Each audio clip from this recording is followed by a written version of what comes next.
taking a cat.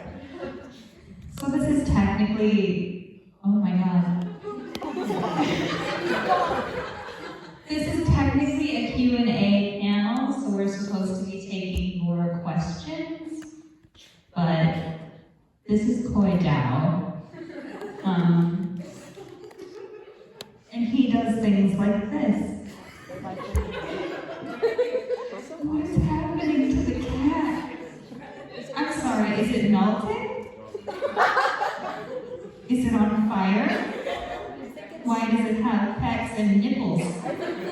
Oh no. I feel like you spoke that one into existence. I think I might have. Okay, is it a new Dragon Ball character? So, who thinks this is from Dragon Ball versus who thinks this is from Pokemon?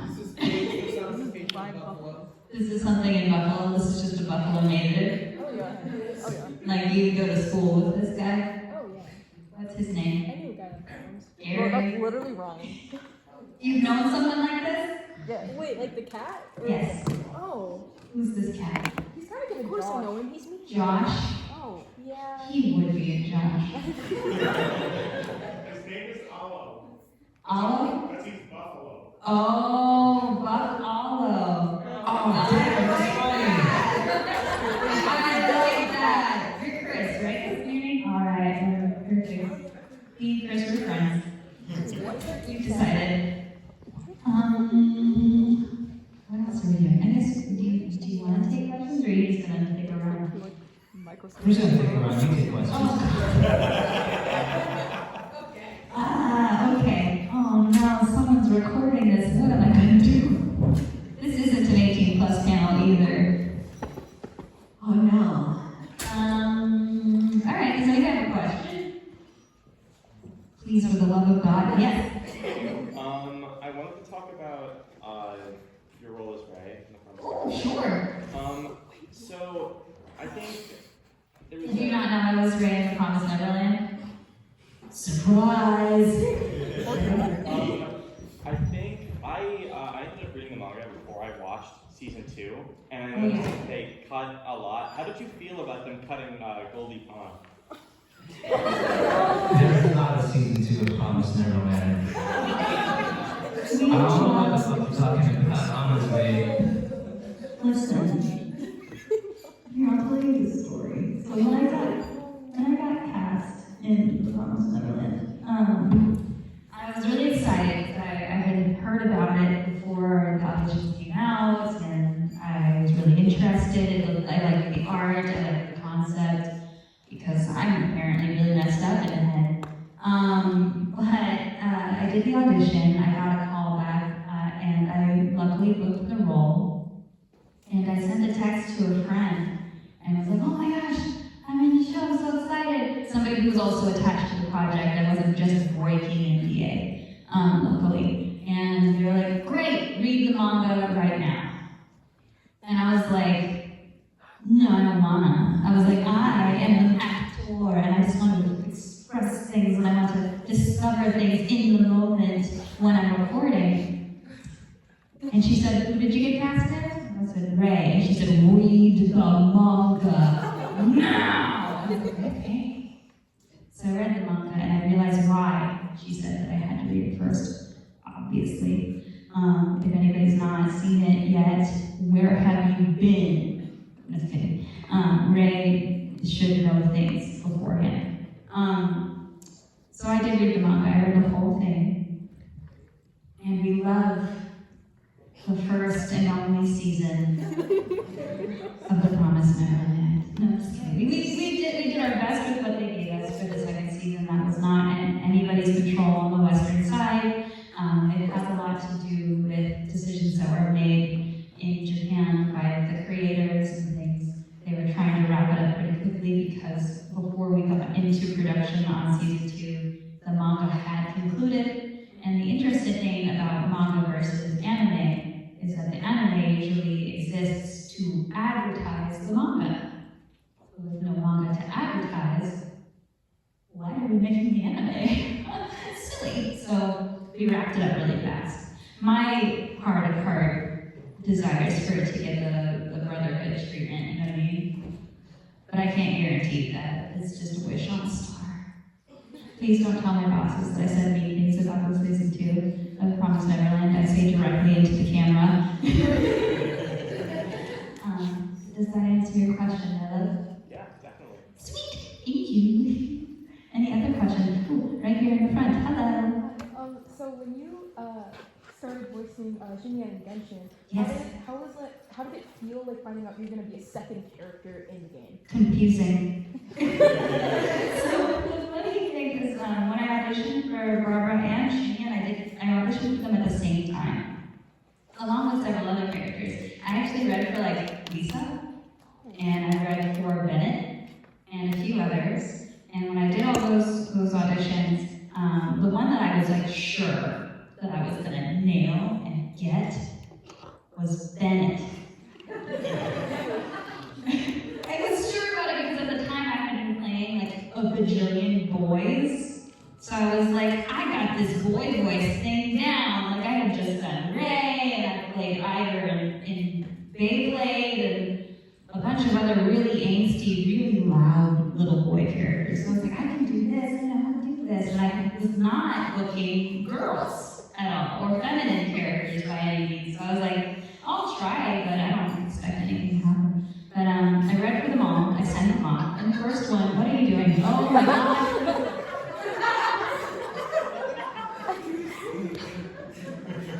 Da, da, da, da, da, da, da. Yeah, CBS Barbara, is that where it's these things? Alright. But they booked me for Barbara first. And when they sent the audition, it just said for a mobile game.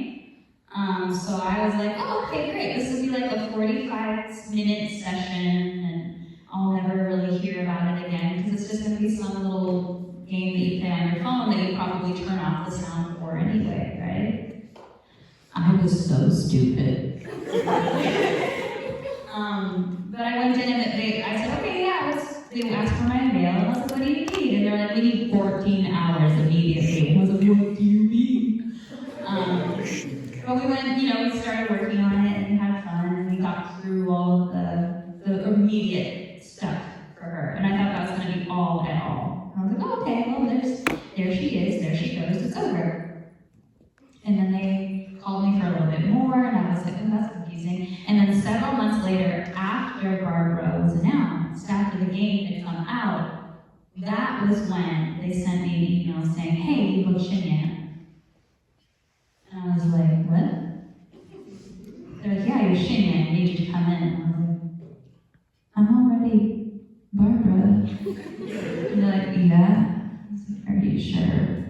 Did you need to send this to the other world? Like, no, come on. I was like, okay. So I went in, and it was really like, oh, other fun fact just for free. When I auditioned for Shinya, it said in the sides, do 2 takes. One with the accent, one without.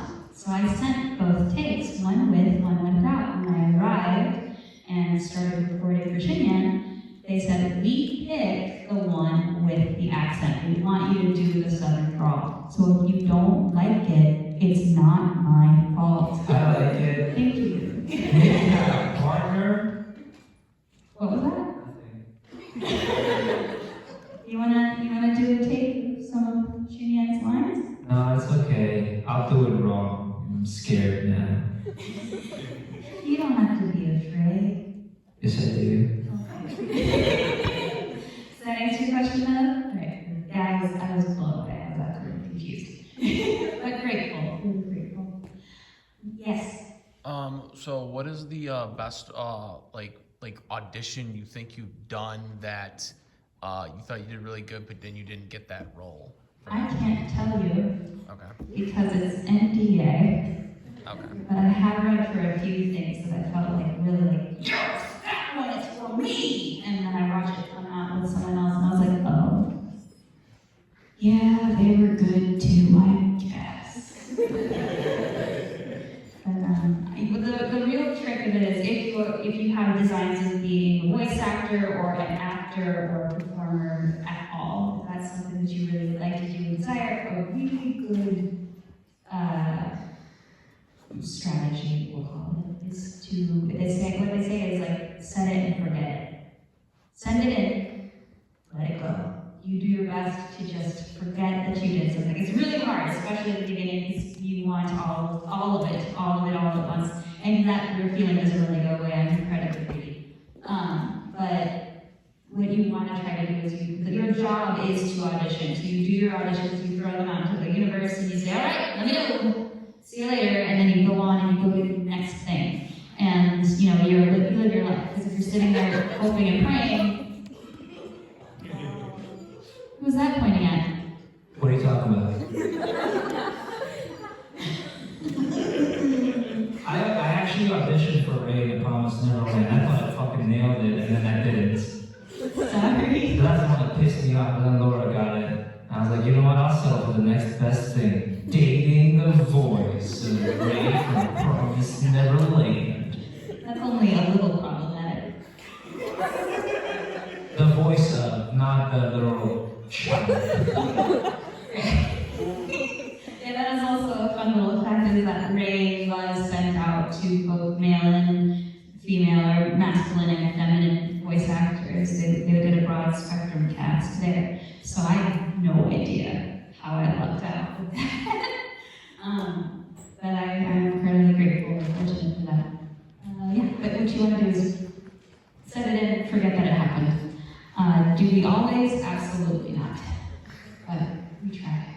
We try. Is there another question? Yes. Hi. As like someone who's trying to get into voice acting, what is, like, ask all the voice actors I meet, but what is the best way to start? Reading cereal boxes out loud. Okay. I know it sounds weird. You want to, number one, get really comfortable with cold reading just about anything, right? Because it's weird to do and it's on the fly. When you actually get into voiceover, voice acting in general, a lot of times, especially once you get outside of like, the indie arena and into some of the higher end stuff, a lot of the time you don't see your scripts or you don't even necessarily know who you're playing until you step into the studio and they let you know. So, you know, I don't know if anyone here gone to like any acting classes or anything like that, or done like any plays or what have you. There's a couple, there's a few. When you get to do those things, you get to rehearse, right? You get your script, and you get off to the side and you look at your character, they give you a little breakdown, you know who you are, you know what you want to do, where you're heading, all that other stuff. So oftentimes you know your whole character arc, you know the whole story before you ever perform it. As a voice actor, a lot of times you don't get to know the whole arc, the whole story until it comes out. So yeah, and it's, so you're like, I don't know what I'm doing, I don't know who I'm talking to, I don't know why I'm talking to them or what I want from them. The director does their best to inform you, and sometimes you do have the luxury of hearing more, like I read the manga, right? But not always.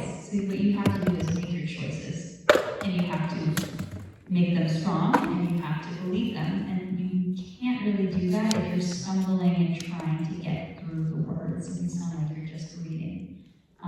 So reading, starting just reading with cereal boxes, or reading your books out loud, and getting used to the sound of your own voice. You know how you hate the sound of your voice when you're sent to you, when you record it, and you hear it back, you hate it? Everybody feels that way, including your favorite voice actors. It sounds weird because it sounds different in your head versus when it's coming out of your mouth. So what you hear other people saying, they hear in their own heads, the sexier version of themselves, and vice versa. So you have to get used to those things, right?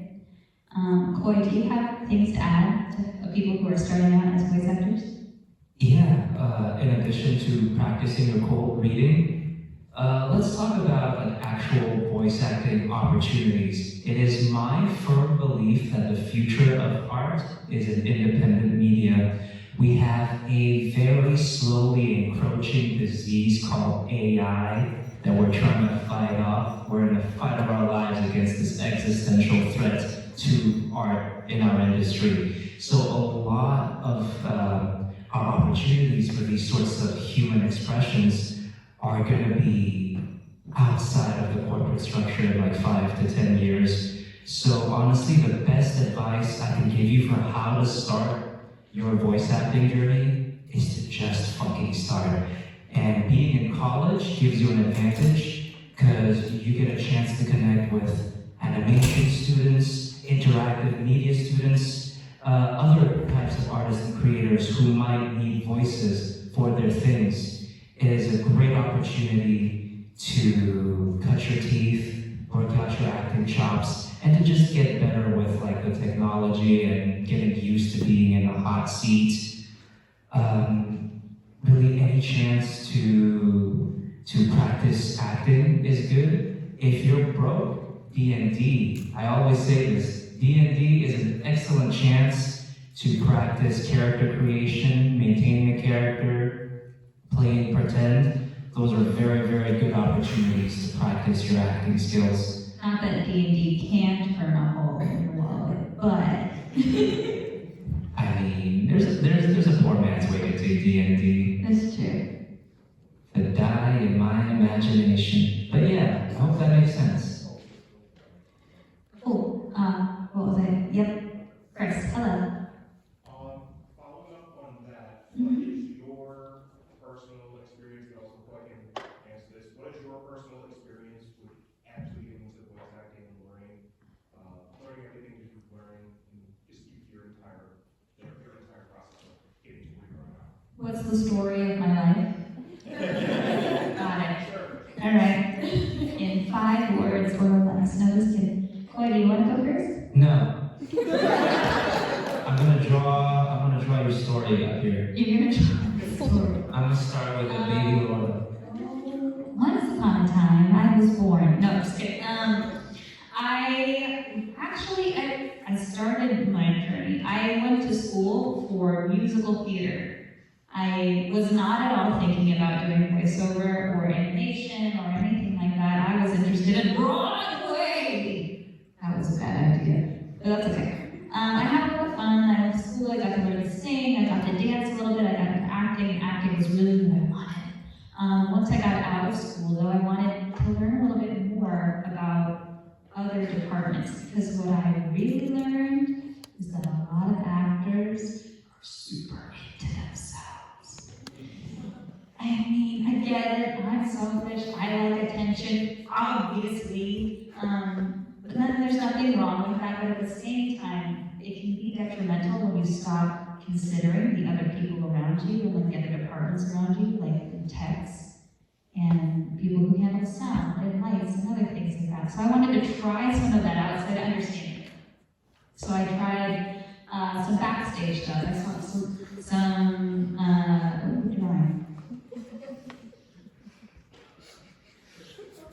why do I only have one tooth? Thank you. I tried some backstage stuff. I started some like production stuff, like off-camera stuff, and I worked in production, like the production offices. I did props, I did sets, I did wardrobe, stuff like that. And I give you more teeth. I'm a monster. Okay, it's fine. Wow. Is that how you see me? Yeah. Okay, great. And in the middle of that, I had friends as well when I was in college, and one of the friends you may or may not have heard of now, before he was in voiceover, he was just Kyle McCarley. I don't know if you ever saw like the original Mob Psycho. I don't know if you ever watched Gundam Iron-Blooded Orphans, if you ever played Nier Automata. He's in all of those things, Durarara, and a bunch of other stuff. He's a heavy hitter. But before that, he was just Kyle, who never owned a pair of jeans and refused to wear any shoes except for pink Crocs. He was a mess. That's okay. But we were friends, and then he first started getting into voiceover, and he really liked it, and I was just another broke actor with his roommate, and he was like, hey, I think you'd like this, and I was like, anything for money and food. So he very kindly introduced me to the casting directors over at Bang Zoom Studios, and they were like, you poor sweet baby, you need training. And they brought me in to watch a session. I got to watch a Hunter x Hunter session. And yeah, I was really excited, I was very grateful. They let me come in, I hung out in the control room, which had the engineer and the director. The director's name is Tony Oliver. You may or may not know who he is, but he basically is like the grandfather of anime. Don't tell him I said that, he'll kick me in the face. But like he plays Rick Hunter in Robotech, and he basically created the Power Rangers, and he's in Bleach, and he's in a bunch of other stuff. The Fate series, Fate Stay Night, all that stuff. It's all his fault. But he chat with me the first time that I walked into Bang Zoom. He was like, so what do you do? I was like, I'm school for musical theater. He's like, oh, then you can do this. And I said, bet. Let's go. And so I decided to start training. I started taking classes there at their company that was called Adventures in Voice Acting. If you search that on Google, you can probably still find it. It does have a new name now, but I bet you that those keywords will still lead you to their site. They do have classes in person and online, so you don't have to shove your ass across the country to try it.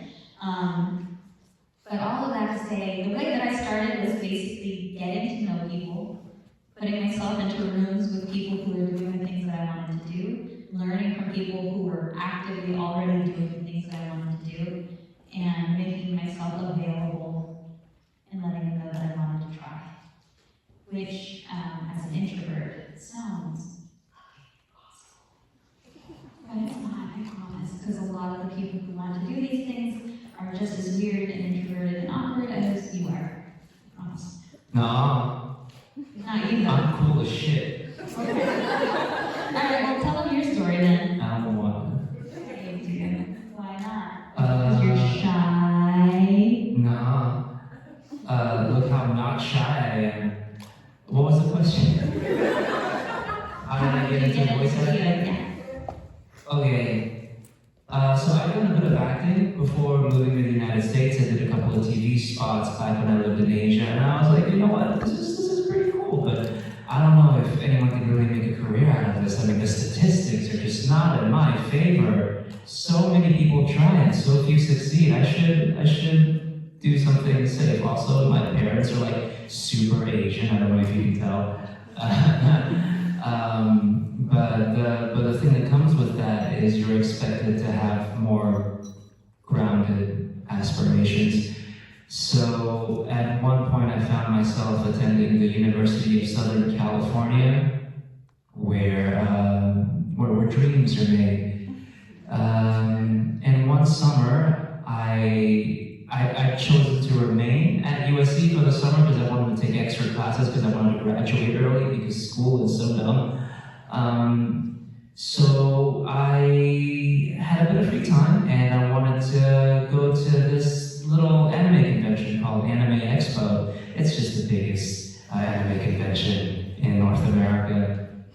And there I ran into these folks called Bang Zoom Entertainment, and they had a booth and they were doing open auditions, and I was like, yeah, you know what, why not? I like anime, I like acting, this seems like it would make a lot of sense. And I went and I did the thing, and my heart wouldn't stop beating, and I couldn't stop thinking about it, and I was like, holy shit, is this what it's like to be in love?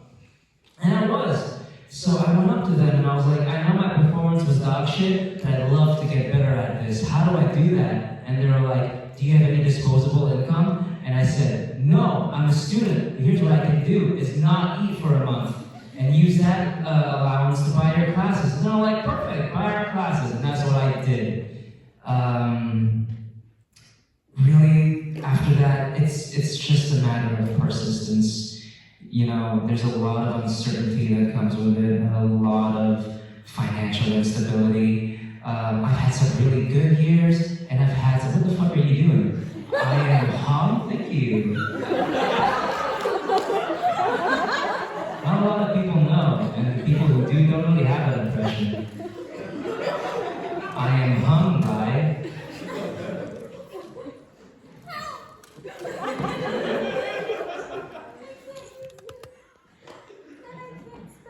Oh, is that me as a starving artist?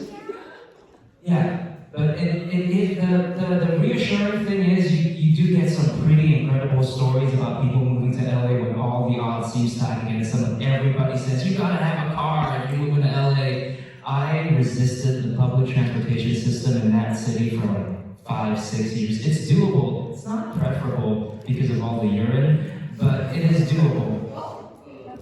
Yeah, it is a little gross. Los Angeles is pretty gross, I'm not gonna lie about it. Yeah. It'll shock and upset a lot of people the degree to which struggle is a part of the journey until it's not, and even then it is a little bit. But to be able to make a living off of the art of human expression, I think, to me, is worth it. So yeah, that's my story. And yours might not be the same, but it will be just as valid. Who else has a question? Who else wants to ask? Right there. I ask this to every voice actor who has a background in musical theater. What is your guys' favorite musical? Go on, tell them. Why do you say that like a threat? Dang. Oh man, what's yours? At the 26th annual Putnam County Spelling Bee. I like Spelling Bee. Spelling Bee is fun. It's really funny. My high school did a production of it, and I really wanted to be Chip Tolentino, because A, he's the Asian one, and B, he gets to say penis. But our principal wasn't that cool, I guess, and so we had to sing the censored version of the song. So the white boy who got Chip Tolentino didn't even get to say penis. And I got the second funniest character. Who'd you play? I played Lee Coney Bear, the special one. He was fun. Do we know Spelling Bee in here? You have no idea what I'm talking about then. Alright. Paper on it. Oh, did you? So you know. Who's your favorite character in Spelling Bee? Who would you want to play? I wrote a paper on it in 2017, so it's been a while. So it's been 5,000 years. Yeah. Okay. Alright, there. What about you? My current favorite has been and sort of remains Hades Town. Yeah. Okay, thank you. I appreciate you. Yeah, I just wanna Skrulls wait for me. Really bad. Really. Yeah. I'm coming, wait for me. Now you're just showing off. Okay, you say? Okay, I won't. Alright, anyway. Somebody else asked something quick. Yes, ma'am. I have a question for Dao. Hi. You can just call me Koi. Who would win in a rap battle, Albedo or Herb Cookie? Who would win in a rap battle, Albedo or Herb Cookie? You just wrap up. Oh my gosh. I feel like Herb Cookie doesn't really have the I'm gonna kill you tenacity. Because he's such a sweetheart, right? He's like the Barbara of Cookie Run. Whereas Albedo is very calculated and methodical, and I feel like in a way that lends itself to a good rhythm, which is like half the game. So yeah, I think Albedo would crush her Cookie in a rap battle, but I don't think really they'd ever engage in something so violent. It would be more like a rap holding hands. Yeah. A rap, let's make sandwiches together. A rap conversation. Rap conversation. Yeah. Yes. Let's go for your longest roles. The longest roles that we played? Yeah, like longest timeline. Episode. Ooh. Ooh. It's hard. hard to say, because sometimes characters, like, you play them and then after a while they'll come back and you didn't expect them to come back or something. Probably at the moment for me, I would say, I mean, Barbara and Shinyan, they have hung out for a while, right? And then Iruma from Welcome to Demon School, Iruma-kun, that was for a really long time, and I don't know if there's gonna be another season, but if there is, that would also constitute much longer. I spent a lot of time, it seems to be done-ish now, but I spent a really long time with Alir from Fire Emblem. And that wasn't just because it was a long-running project, but just because I was very fortunate to have a whole bunch of shit to say. When I first started that project, one of the first things that we did was cover all of the dialogue for the relationships with every other character. I don't know if anybody has played Fire Emblem in this. Oh yeah, you played. So it's basically hot people chess, right? So Anime husband and wife chess. You collect friends along the way, and you use them as in your battles, and you can create relationships with them. In this particular game, it was a relationship could form between your main character and just about anybody on the team. Now, don't worry, when there were kids on the team, that relationship was not gross. It was always just like, I want to raise you. You're going to be my child now. Things like that. Or if there were older friends, like, I decided you're my mentor and I love you for being my mentor. And then everybody else, they were like, I just want to kiss you because I'm very, very gay. Which was great. But I got to do all of that relationship building for every single other character. So I spent like 3 weeks straight just falling in love with people for hours, which was very therapeutic in a way, and I felt really lucky and fortunate to do that. So those would be 3 like long-running characters that I got to play. Khoi, what about you? That's a tough one, because you're right, it's very hard to define if you want to talk about the character that I've spent the most time with, that's got to be Kuroko for Kuroko's basketball. I am, because not only did I voice the titular character, but I also adapted a lot of the English scripts and directed a lot of it as well. So for every 22-minute episode in that show, I had about 16 hours of work to do, which is a lot. So I think of Kuroko as my son, my precious, my little bee. Also, I want to change my answer. I think Herb Cookie would destroy Albedo in the rap battle. Just because he's so nice, right? I feel like at some point he's got a lot of pent-up rage. And like a rap battle is a perfect opportunity to go ape shit. Yeah. But yeah, so I'm gonna have to say Kuroko is the character that I've spent the most time with. Longest running recurring character would have to be Tim Goodman from Detective Pikachu. Yeah, because I started that role in like 1957. And then we got to reprise it recently for the sequel, so that was fun. Yeah. Okay. Is there another? Yes, my friend right here in the front. Do you have a favorite episode that you recorded for Promise Neverland? Favorite Promise Neverland episode? I think your big one was when you were going to do a raid barbecue. That's crazy. Where was that one? Oh man. I think one that I really enjoyed was the episode in the first season where I got confronted by Norman. Like the episode prior and then that episode, that cliffhanger moment, and then getting into that conversation of letting it all come out. That was really fun and delicious to do. But honestly, that whole first season, there was so much love and care put into that whole season. Not just by me, but like by everybody. We all really wanted to do it justice.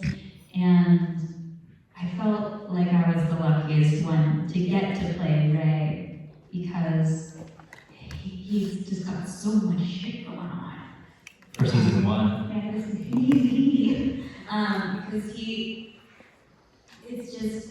he's the one who knows all the things, and everything, if you watch the first season, and I hope this translated, what I wanted to execute with that was when you watch the first season the first time, and then if you go back and immediately watch it again, everything that I was saying before the reveal had at least 2 or 3 different meanings.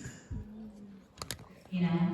Because I was always talking directly to people and I was answering their questions, or I was asking them specific things. But if you didn't know what was going on with Gray at the time, and then you go back and watch it again knowing what's going on with Gray at the time, there's a lot more to kind of unearth by the way things are being phrased and the way that I was emphasizing stuff, everything words, and like what I was feeling at the time was heavy. It was a lot. But yeah. But I am that was a lot. More questions, please. Not just for me. Yes, my friend over here. Do you have a dream role from something that hasn't been adapted yet that you wish you could have? I don't know, man. Cause like I didn't picture doing this at all. And the shit that I've already gotten to do is so cool. Like I'm aware of that and I'm grateful for it. I really am. I'm not just somebody who's like, oh my god, it's so casual. I'm just in anime and shit. Like no, it's like, holy fuck, dude, I got to do all this crazy shit. I technically got to play Astro Boy and Keith David played my dad in that. That's insane. Like I don't know whose life I'm living, but I'm not giving it back.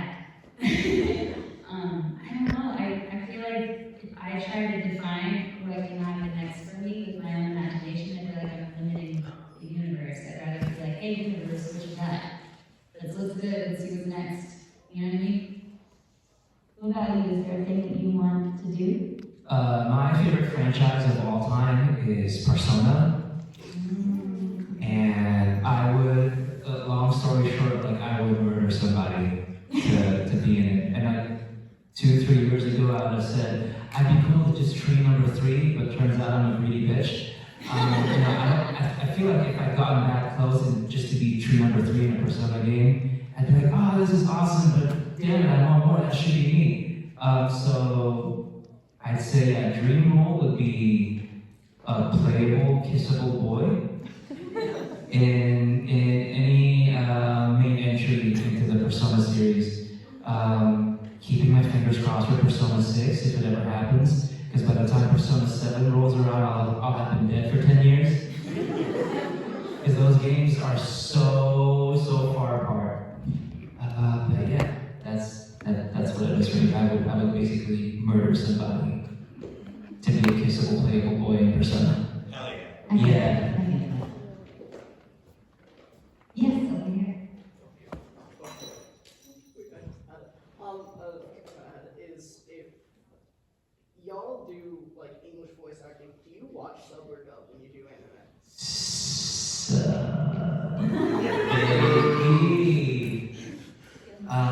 If only because if I were to watch the dub, right, like I know half the people in it, and so like my immersion is instantly broken.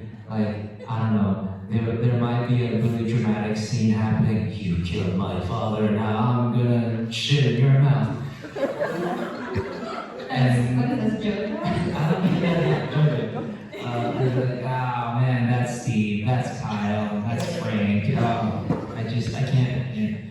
So subs now give me the degree of separation that I need in order to be able to properly enjoy the show, which is a bit unfortunate, right? Because I prefer watching anime as opposed to reading anime. But yeah, that's just one of the hazards of the job. Is you watching anime, the nature of it kind of changes, and you're forced to only do subs. What's happening? Is that a nerf? Oh, it's a nerf pellet. It's a nerf pellet. guys were lost. Thanks, okay. For me, the fun thing about the way that dubbing anime actually works is as you are working, you kind of go like chunk by chunk, line by line, in English anyway, and you preview what was there. So you preview the Japanese performance of your character, and you see what they've done and where they're headed and all of that to give you an idea of how you need to perform yourself. And so you're already watching in Japanese just to do the work. I gotta say, man, like, they're really good. You know? Like, I think that old adage or the war between subs versus dubs is hilarious because they're both really good and one does not take away from the other. You know? Like, you can just watch it however you want to watch it. I've had people come up to me and be like, I'm really sorry, you played my favorite character, but I watched it in Japanese. That's cool. Go for it. That's awesome. You don't have to watch mine, and I'm glad that you enjoy it, and we can both geek out about the show together. I'd love to. So please don't feel bad about that. But like watching anime in general, I haven't had a chance to watch much stuff. I think the last anime we watched was Delicious in Dungeon. Oh yeah, I'll watch dubs if she's in it. Or if you're in it, I'll watch that. I'm in it. Yeah. So we watched that together because we were lucky enough to get to be in it together. And so we watched that, and that was fun because we're lucky in that we kind of love everybody in that one, right? We're all buddies, so we all get to, oh, they did such a good job there. I'm gonna text David and tell you that it's a good job. Or text someone and be like, you made me laugh my ass off. That was funny, when we were in production for that first season, someone actually did text me. He's like, I almost peed a little during this thing. When your delivery of this particular line, and I was like, oh my god, it's so nice to do. And I got all geeky and nervous and melted into a little puddle. So does that make sense? I don't know. Yeah, thanks, friend. Okay. Someone else asked me a question. Look, I can have this here. It's so sensitive. Yes. Do you have a game you guys have been obsessed with lately? Oh, Wanderstop. There's a new game called Wanderstop out on the PlayStation, and it's like a cozy game. It is about a warrior who, for some reason, who's like the best warrior, right? What are you doing? Are you looking it up? You're gonna just show them? Yeah, there it is. So there she is. She is the warrior there. I am not in this game. We're not in this game. It's just a game I'm playing. I really like it. But she's a warrior, and she's amazing, but all of a sudden she's like maybe is injured or something, but she can't lift her sword, she cannot fight. Like, Koi.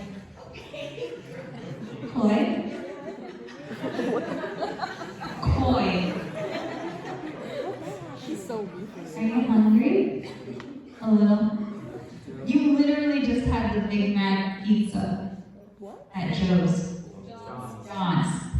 We went to John's Pizza. So the last year. pizzeria called John's Pizzeria and Pizza and Subs, and they have an item called the Big Mac Pizza. It is exactly what you think It it is. tastes like a big, I can't handle, yeah.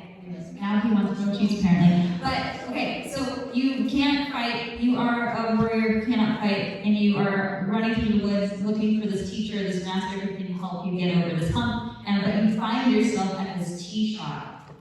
And you get hired at this tea shop, and you end up being there and like trying to like figure out the mystery of why you're having trouble with your fighting, and also you're helping all these wandering people from all over the place who also need help one way or another, and you do so by making them tea. And I know that sounds weird or boring. I promise, it's so cute, and the story is so cute, and they do such a good job, so you should play that. Also, we're playing, what was it? 2 Point Museum? 2 Point Museum. We were playing that a lot. And then also Koi he keeps opening up Elden Ring because he gets mad. He wants to hit stuff. He's so violent. I've been playing Baldur's Gate 3 a lot. I'm like waiting for patch 8 to jockey and archer, and that's who I played in like actual games of D&D. So I'm very excited for patch 8 to drop and to romance Carla for like the 5th time. Yeah, I love Flame Mommy. Yes. Yeah. If y'all weren't in like any like artistic like job, what would you want to do? Die. I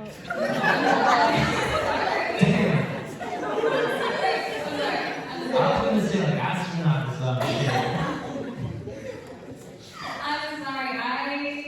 I genuinely have a lot of. I used to work like retail, and I did food service, and I did all of those other things that you have to do when you're a starving artist, and I did my best, but dude, you know how sometimes you get up in the morning and you just be like crying, nothing's wrong, you're just sitting there and you've got tears streaming down your face. That was like my I had a lot of trouble connecting to regular jobs.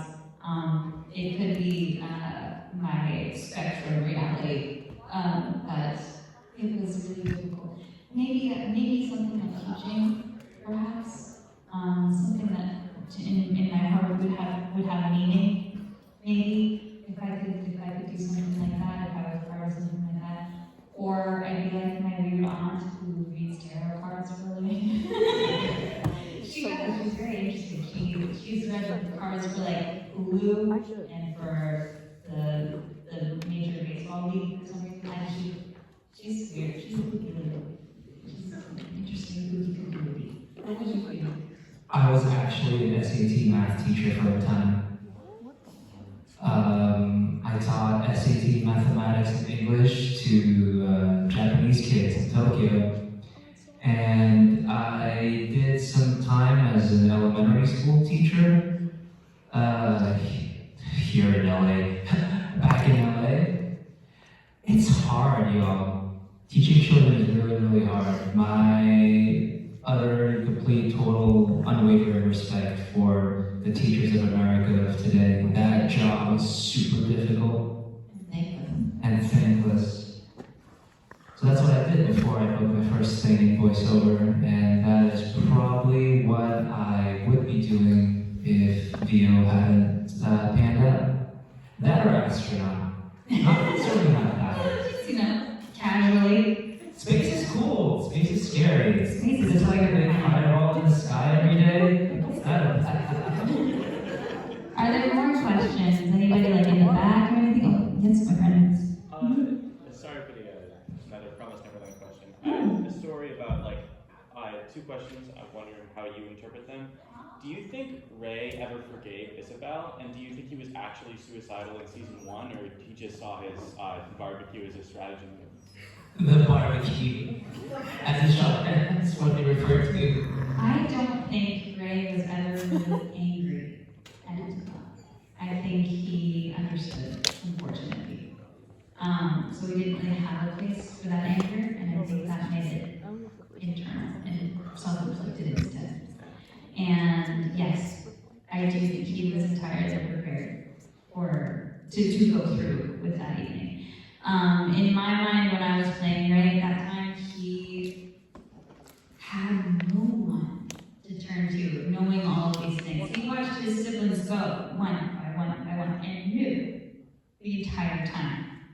And couldn't do anything about it, wasn't doing anything about it. And so I think he felt that knowledge and that lack of action at that time kind of, in his mind, ruined him. And so what he was trying to do, I guess, was almost apologize to the rest of the siblings that he did not save. So yeah, he was prepared, or I was in my head. That's right. Does that make sense? Woo, dark. Someone else asked something. I'm sorry? I sure did. What? Oh my god. That was high stress. Super stressful. Does anybody here watch JoJo? Oh my god. Hello. Diamond is Unbreakable. JoJo's Bizarre Adventure Diamonds Unbreakable. That was, I played Hayato Kawajiri. Oh my god. That's me, that's my boy, the 6-year-old with the six-pack. On the front and the back somehow. It's so weird. JoJo's is weird. But yeah, he was always stressed out and screaming about it, either in his head or not. But he was always really loud a lot of the time. You know, right?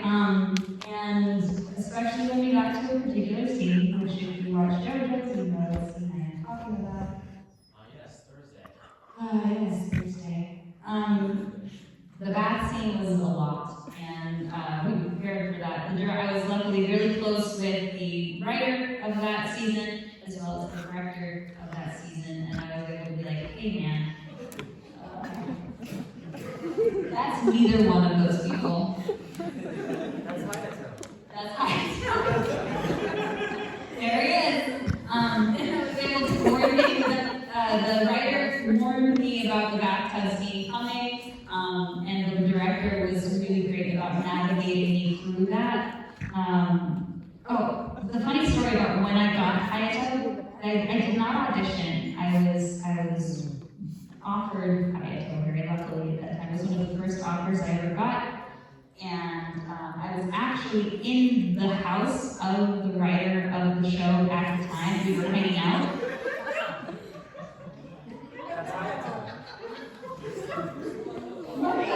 What the fuck? Oh, hell no. Okay. And so I was like, oh, hey, I'm in your show. And he said, oh, who are you playing? And I said, Hayato Kawajiri. And he turned and he looked at me and he said, you're important. I was like, oh my God. And then he told me what happened. And I was like, oh, Jesus. Okay, great. It was crazy. At the same time, I was also doing a season of Beyblade. I was playing the lead character of Beyblade. I can't even say it anymore. But both of these little boys were super loud and super stressed out and screaming all the time. And there was actually, and I was spending a lot of time at Bang Zoom, and they had like a rule for me for Beyblade, like they couldn't schedule me for more than 3 hours at a time on it, because they knew otherwise they were going to actively murder me. But I had to do Beyblade and JoJo's Bizarre Adventure back to back, and my voice will never be the same. More questions, please. Anyone? Thoughts, feelings? Person over here? Yeah, in the hoodie? Yeah, I saw the hoodie, thank you. What was it like to record for Guilty Gear Strive? Guilty Gear. Oh, wow. Yeah. Grandma, yes. It was interesting because the first session I ever had for Guilty Gear was during quarantine. So that was interesting. The way that particular studio likes to work, or liked to work during quarantine, is they put together these kits they wanted you to use. They had one of their assistants bring it out to you, and they would stand back and you would take it with your mask on, and you would hide what is Peter doing here. That's Grandma Call. Yeah, that's right. And so I had to like put together their kit and record with that remotely with them. But the strange thing was, so I don't know if you guys were aware at that time, there was the big Black Lives Matter movement at that time. And previously, before I played the character, it was actually a very talented Aaron Fitzgerald who was playing the character. And I did not know that. I was not super well versed in Guilty Gear at the time. So when I looked at the character, I started recording it, and then in the middle of the records, they were like, by the way, just so you know, so there's nothing hidden here. You are replacing someone.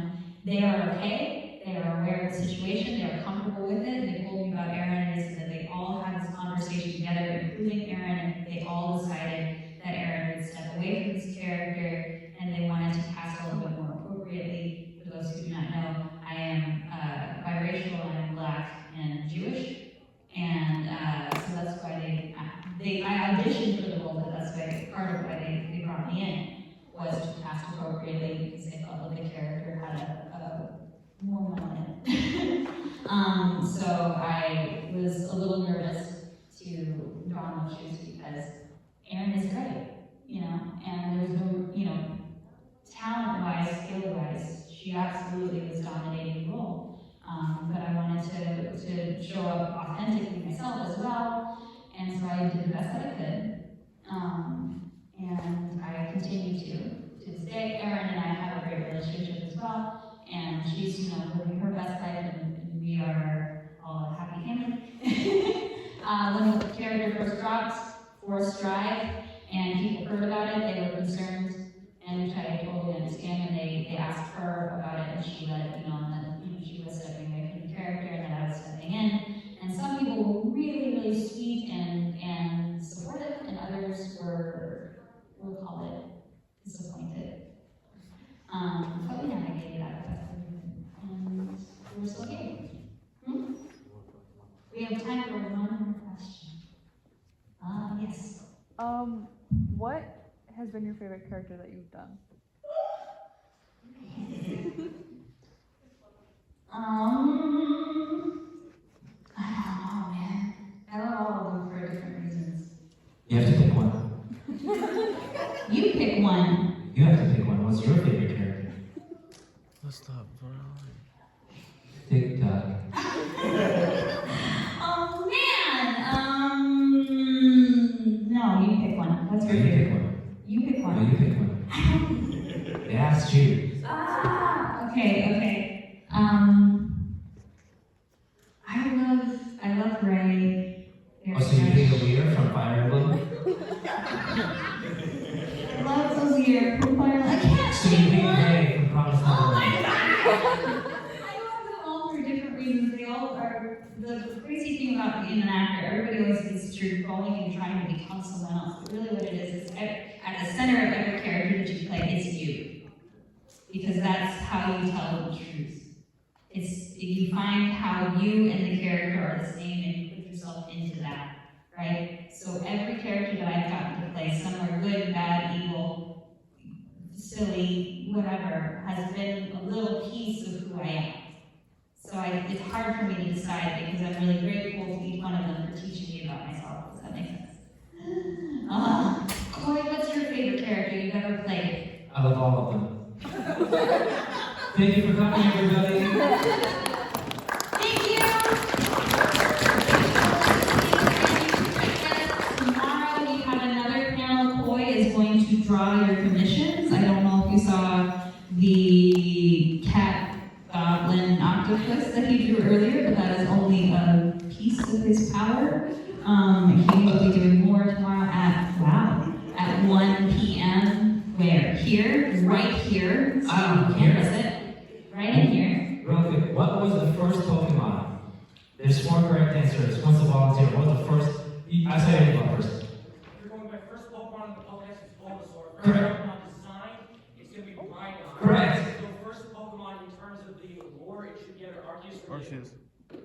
Yeah. Good job. So Arceus got Pokemon, created all Pokemon, and then Neo is the genetic ancestor of all Pokemon. You got all 4 correct. Let's go. Great job.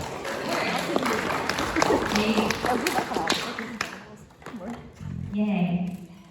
Thank you, everybody.